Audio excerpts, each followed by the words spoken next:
अस्सलाम वालेकुम सामीन। 20 मुहर्रम हराम और 16 जुलाई है। ख़बर का उन्वान है, क्या इजराइल में नेतन्याहू की सरकार गिरने वाली है।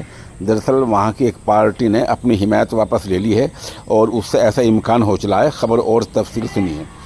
इजराइल की कट्टरपंथी यहूदी पार्टी यूनाइटेड टोरा जुडाइज़म ने फ़ौज भर्ती बिल तनाज़ों की वजह से वज़ीर-ए-आज़म नेतन्याहू की इत्तेहादी सरकार से इस्तीफ़ा दे दिया है। यूटेजे के 6 अरकान के इस्तीफ़े के बाद नेतन्याहू की सरकार अब सिर्फ़ और सिर्फ एक सीट की अक्सरियत पर बनी है, जिससे उसकी हालत नाजुक हो गई है। इस्तीफ़ा 48 घंटे के बाद मंजूर हो जाएगा, जिससे नेतन्याहू के पास बहरान सुलझाने और मुफाहमत करने के लिए थोड़ा वक्त ही बचा है।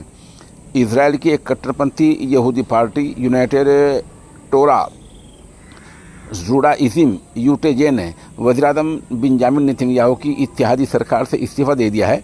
ये कदम लंबे वक्त से चल रहे फ़ौजी भर्ती बिल को लेकर मतभेद के चलते उठाया गया है। यूटीजे के 6 अरकान के एक इस्तीफ़े के बाद नेतन्याहू की राष्ट्रवादी गठबंधन सरकार अब सिर्फ एक सीट के बहुमत पर टिकी हुई है, यानी एक सीट ज़्यादा है बस, जिससे उनकी स्थिति बेहद नाजुक हो गई है। क्या नेतन्याहू की सरकार गिर गई है?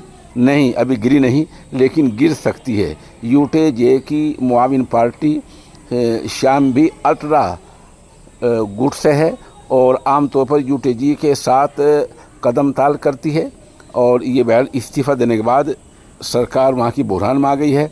और इजराइल की सरकार जो है 48 घंटे में अगला कुछ मामला और भी कुछ हो सकता है।